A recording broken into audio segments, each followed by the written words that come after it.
Okay, so I'm going to get this out of the way. Now, I'm going to go into that document that's on the lab session for tonight for section 003 and 004, for section 3 and 4. Okay, I'm going to blow this up so we can see it a little bit better. Okay, you can view this on your own screens. You can view it on mine. I got a feeling it's probably easier to read on yours because the bulb on this thing is starting to go. I'm going to start off with an example that doesn't involve confidence intervals. Just a reminder of how we use the z-table and normal distributions and so on and so forth. Just so we remember how we're doing that. Okay, total cholesterol values for a population approximately normal with a mean of 200 and a standard deviation of 20. What key word did I use there that tells me whether I'm dealing with a statistic or a parameter? What's a statistic and what's the difference between a statistic and a parameter? That bingo, and the parameter? Population, right. So what is this problem about? It's about population. If I look at the symbol for it, if it's a Greek letter, I know I'm dealing with population. If it's not a Greek letter, I'm dealing with a sample statistic. Okay. They can't hear me? Maybe they should be able to hear me. Hang on a second. Okay, my mic is turned on. Oh, I need to stay near the mic. Excuse me. Right, they want my attention over here. That's what the problem is. It's not a computer problem. It's operator error. Okay, I'll keep that in mind. Unfortunately, I didn't bring a portable mic with me, so I'm stuck. I'm gonna be stuck staring into the screen a little bit. Okay, so let's start with this problem. The mean was 200, and the standard deviation was equal to 20. I'm gonna open up a normal distribution. I like to draw this because it keeps me from getting confused. So the mean was 200, and the standard deviation, symbol for standard deviation for a population, is 20. Okay, so first question is, let's see. Find the probability that an individual picked at random from this population will have a cholesterol value between 180 and 220. Okay, so 180 and 220. Okay, for the moment, I'm going to be happy with just an approximation. How many standard deviations away are these two values? Yeah, -1 and +1, right? So what's the area between them? What percentage of the population is between them? 68%. Good enough. I'm not going to bother to look it up in the z-table. I'm just going to work with this. It'll just slow us down. Between 160, and I don't even have to look over there. I can guess what I put there next. 160 and 240. Right? -2, right? And +2. So what percentage is between those two? 95% of the population. That's important because we're going to be dealing with this idea of, like missing 5% of the population or having 5% error and so on and so forth. We're going to be dealing with that quite a bit. So that particular dimension, that particular z-score is going to be important to us. Actually, -2 to +2 is really a little bit more than 95% of the population. Really, it's more like 95.5%. If I wanted exactly 95% of the population, I would have gone -1.96 standard deviations below the mean and +1.96 standard deviations above the mean. Hence, that number that's going to haunt us for the rest of the semester. Okay, and I mean it's going to haunt us. Greater than 225 milligrams per 100 milliliters. Let me move this over, 225. So if I'm at 225 and I want to go greater, I'm talking about this area in here. And this is 225. Now, at this point, I actually have to do a calculation, right? The z-score is the difference between the mean and that value, or in other words, 225 minus 200, over the standard deviation, which is 20. So it's going to be 25 over 20, or 1.25, or 1.25. Okay, so now I'm going to have to look up what area is represented by the area above a z-score of 1.25 in a standard normal distribution. And I'm going to pop one open here. Might even have it open now. Here we go. Here's Agresti. and a positive positive 1.25, 1.120, 1, 2, 3, 4, 5. Let's see if I can get this to work. No, doesn't work there. Okay, there it is right there, right? Good. That's going to be 0.8749. I'm going to call it 87.5. So I'm going to go here, 87.5. Well, 87.5% of the population is what? It's below that value, right? Because this table, if we look at the little chart that comes with it, is always going to give me the area to the left of that z-score. That's 87.5% of the population. So what percentage of the population is above that z-score? How much? Right, yeah, 1 minus 0.875. What is that? Right, 12.5% or 0.125, right? Everybody agree with that? Everybody comfortable before we move on? Okay, good. One more. We're going to do one more. And between 190 and 210. I'm not going to bother to do that because it's going to kill some time. Well, actually, I have less than 150. Between 190 and 210. I'm just going to talk about how I would figure that out. 190 is going to be over here somewhere. 190. And 210 is going to be about here somewhere. Okay, in terms of how I would approach this, I have a table. I can calculate the z-score, right? Z is equal to 190 minus 200 over 20, which is minus 10 over 20 is equal to minus 0.5, right? And the z-score up here is going to be 210 minus 200, which is 10. It's going to be the same deal. It's going to be plus 0.5. Right, so I can go to my z-table and get the areas. The problem is the areas are always going to be from that point down, right, and from this point down. How am I going to resolve how much is between these two? Subtract. We're going to take this area, which is represented on the table as from the z-score for 210, and we're going to subtract the area that's below 190, and we'll be left with this area in here. I'm going to guess and say it's about 30%. Okay, so but we're dealing with a population. We've done this before. We had a test on it. We should be pretty comfortable with it by now. Now we're going to move on to the next step. We're going to start dealing with samples. Okay, let me get this out of the way. Okay, let's take a look at the next problem. Okay, we're going to apply the central limit theorem. Anybody want to tell me what central limit theorem tells us? Well, first of all, what does it tell us about samples? Just in general, if I have a population that is not really normally distributed, how does the central limit theorem help me? What does it do? The distribution of the samples taken from a population which is not exactly normal, the sample distribution is going to be more normal than the population. It's going to be closer to a normal distribution.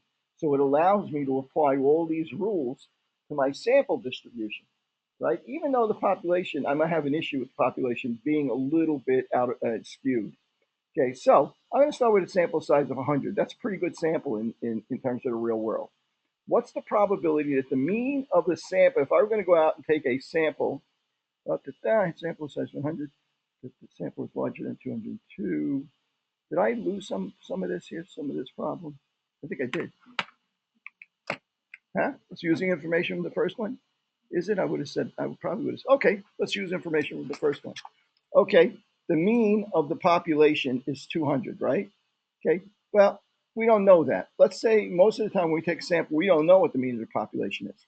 What's the probability that the mean, if we knew that the mean of the population was 200, what's the probability that the mean of a sample of 100 people taken from that population is 202?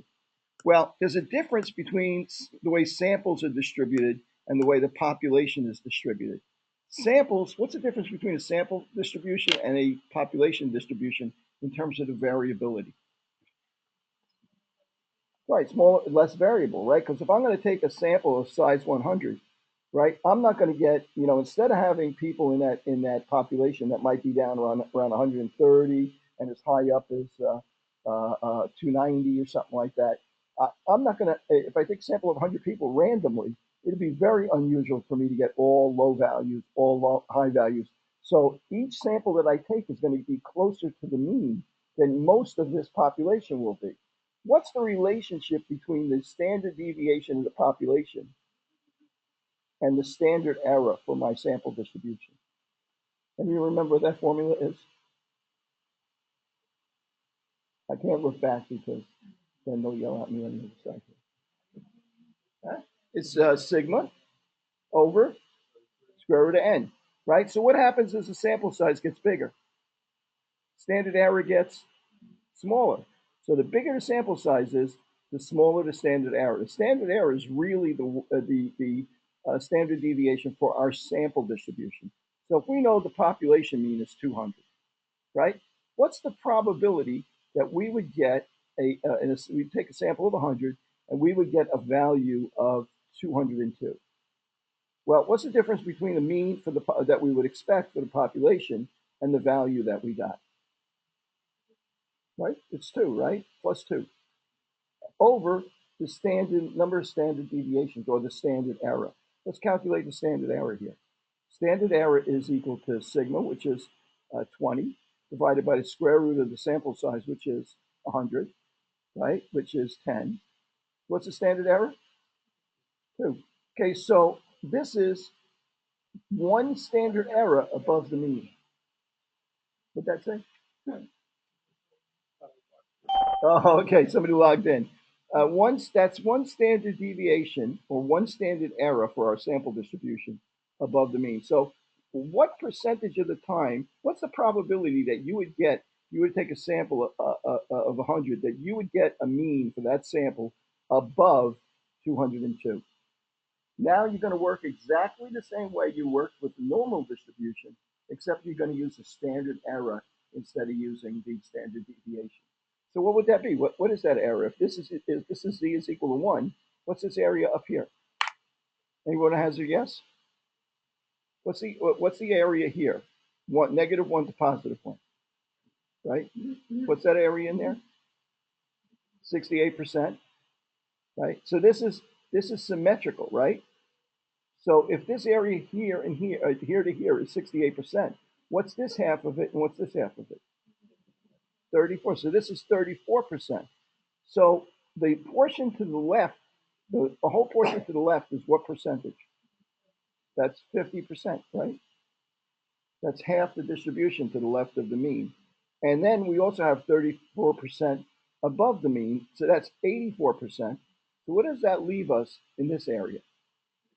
16%. So 16% of the time, we would expect to get a sample mean higher than 202 if we really had a population that had a mean of 200 and a standard deviation of 20. Not really the way we're going to use this most of the time, but this is just kind of another way of looking at the use of standard error. So I'm going to move on from this, and I'm going to take a look at the next one. Okay, let's see, maybe this one, see something a little bit more. Nope, let's do this one. Okay, you sample 100 bottles of detergent and find on the average that each bottle is sufficient for 57 washing loads. You know the standard deviation for the entire production of 100,000 bottles is 5 loads per bottle. Now, how would I know that about the population? I wouldn't, most likely, right? I'm doing it now because we haven't learned yet how to handle the fact that we don't know the population standard deviation. That's coming next week. So for now, we're going to make believe we know the population standard deviation. There might be on occasion, there might be a reason why you can cheat a little bit and say you think you know it. For instance, there might have been a very large scale study before that was done, or you may have like some other reason to have a pretty good idea what it is. But for the moment, we're kind of like creating a fake situation here. So I'm going to say that the population standard deviation is 5. So let's see. I'll grab this. Again, I like to work from pictures. It makes it easier for me. So what was the mean of what was the size of our sample? 100. Okay, what was our mean? X bar, right? 57. And what was our population standard deviation, sigma? Was 5, right? So the mean's 100. sigma is equal to 5. Well, now, this distribution is a sample distribution, not a population distribution. This is the sample. Oh, excuse me. I'm sorry. It's 57. You guys got to tell me when I do this wrong because it makes me feel very uncomfortable that, like, you're not following me. Okay? Mean is 57. The sample size is 100. Right? So now I have to figure out what the variability of the sample distribution is. Right? So how would I get that standard deviation or that standard error for the sample? It's equal to 5 over the square root of n, which is 10, is equal to 5 over 10 is 0.5. Okay, so let's see what question they asked us. Okay, first of all, we know that 57 is x bar, right? Because it's the sample mean. 5 is sigma. It's a parameter because we said that that's from the population. Not often it won't be from the population. We have to do something special, but we don't have to worry about that this week. Calculate standard error. Okay, we just did that. Samples is sigma over the square root of n or 5 over the square root of 100.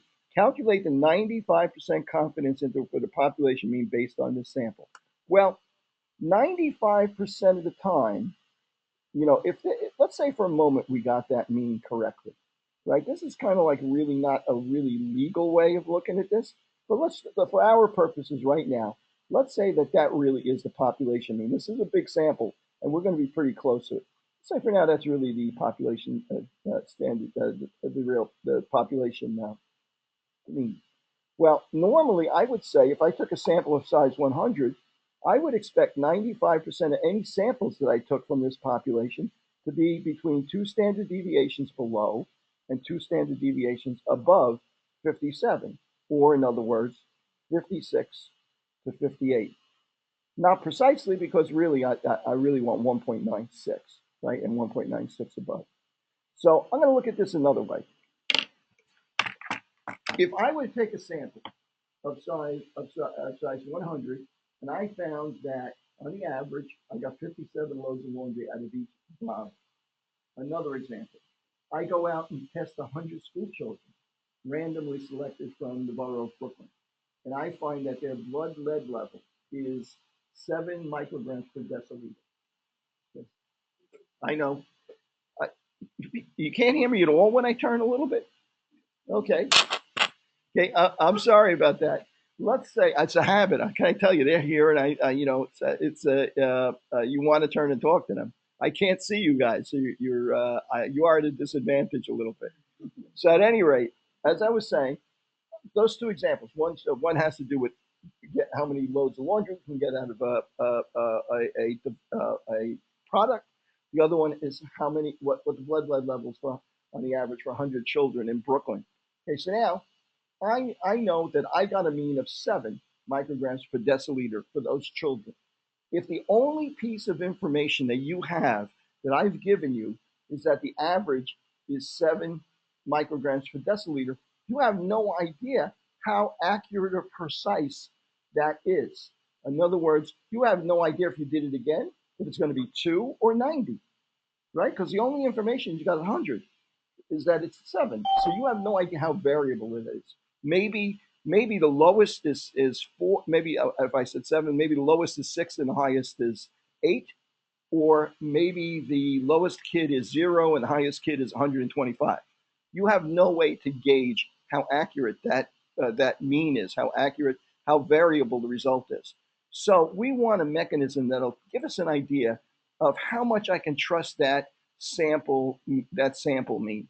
Remember, we take 100, we sample 100 people, and we find the sample mean. But that's not really what we're interested in. What are we really interested in here? We're really interested in the population mean. That's really the objective. So while I know the sample mean is 7 or it's 57, depending on what I'm talking about, I also want to know what's the likelihood that I'm very close to the real mean. One way to do it is to use a confidence interval, to say that I'm 95% certain that the population mean is between this number and this number. Okay. So, for instance, I'm going to use my lead level example. If I find that the 95% confidence interval is from 0 to 12, it's different than if I find a confidence interval of 6 to 8, right? One of the reasons why it's different is because often I want to compare it to something else. If I told you we tested all the kids in Queens and we found that their blood lead level for the average for the entire population of kids in Queens was 9, if our 95% confidence interval for Brooklyn was 6 to 8, we would know that Brooklyn is different. We would be 95% certain that Brooklyn is different than Queens. But if my confidence interval was 2 to 10, and I knew Queens, the average for the entire population in Queens was 9, I wouldn't be able to tell if they were really different with 95% certainty, because that confidence interval suggests that it could be between 2 and 10, right? I don't know if it's 3, 8, 9, so on and so forth. It's in that range. So that range include that, or 10, that range includes a value in that other population. So what that confidence interval gives me is a way of understanding how variable my data is and a way of comparing it to something else so that I can say it's the same or it's different with that level of confidence, right? Hence confidence interval. Right? In other words, we make that prediction so that we have a certain level of confidence. Okay, so now I want to find a confidence interval here. Anybody remember the formula for the confidence interval? Right? What do I do to get the confidence interval?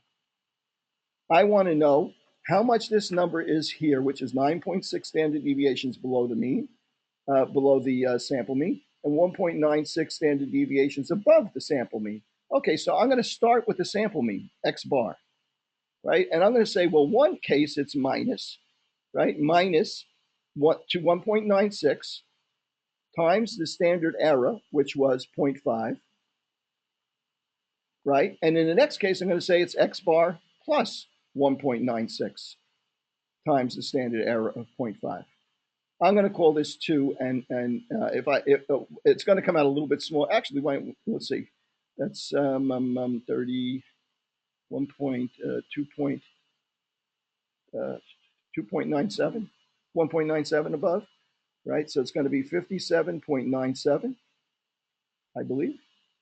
And this is going to be 56.03, roughly. I'm 95% sure the true population mean for the number of washes I can get out of a bottle of this product is between 56.03 and 57.97, roughly. Okay, this formula, if I abbreviate it, or if I make it more general, it's going to be x bar plus or minus 1.96 times the standard error. And it's that simple. That's all you need to know to do this. Okay. So now, what happens if I wanted to know the 99% confidence interval? If I want to know the 99% confidence interval, well, this range has to be wide enough for 99% of the values to be between here and here. What does that leave for both tails? What percentage is left in both tails? 0.5%, right? 0.005. And at the top end, 0.005. So what z-score is represented by an area of 0.005? Let's go over here to our z-table and look it up.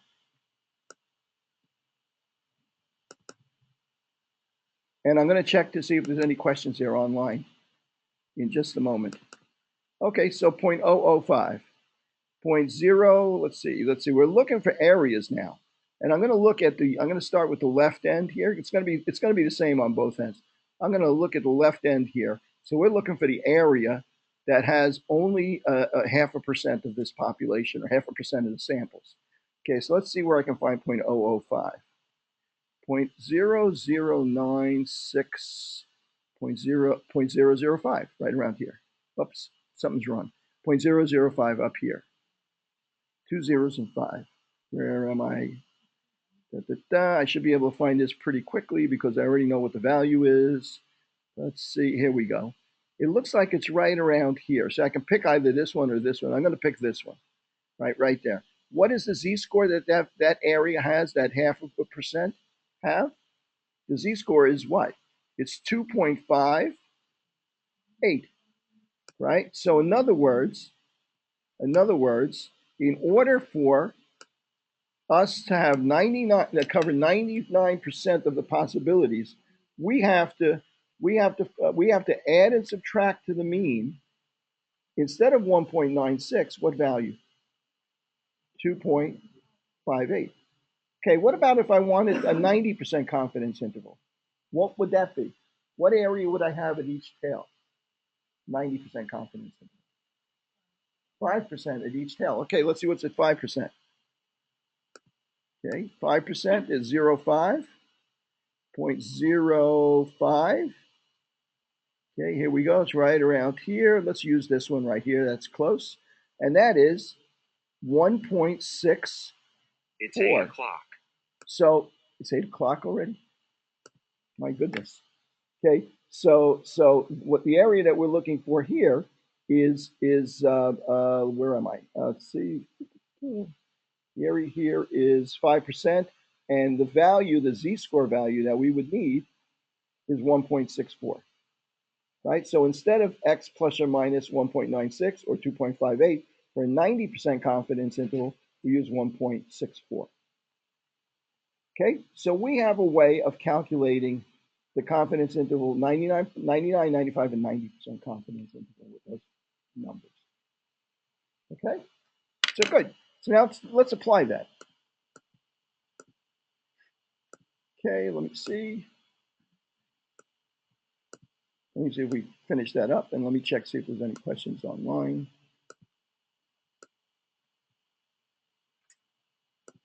Okay, how are you guys doing? How did he get 56? Okay, the 56 was was 2 standard deviations below 57. Remember, the standard error was 0.5. Okay, well, I get you. You guys are responding too, as well as you guys here. Okay, are you okay with that online? You guys got a handle on that? Let's work out an example. You're not okay with it. Okay, do you understand that formula? Can you apply that formula? That as simple as that. The x bar, the mean of the sample, plus or minus 1.96 times the standard error. Okay, that's an accomplishment. You don't understand why we're doing it yet, but sometimes it's better to start by being able to apply it and then let the understanding slip in there after you practice it a bit. Okay, so let's go back here and practice another example of this.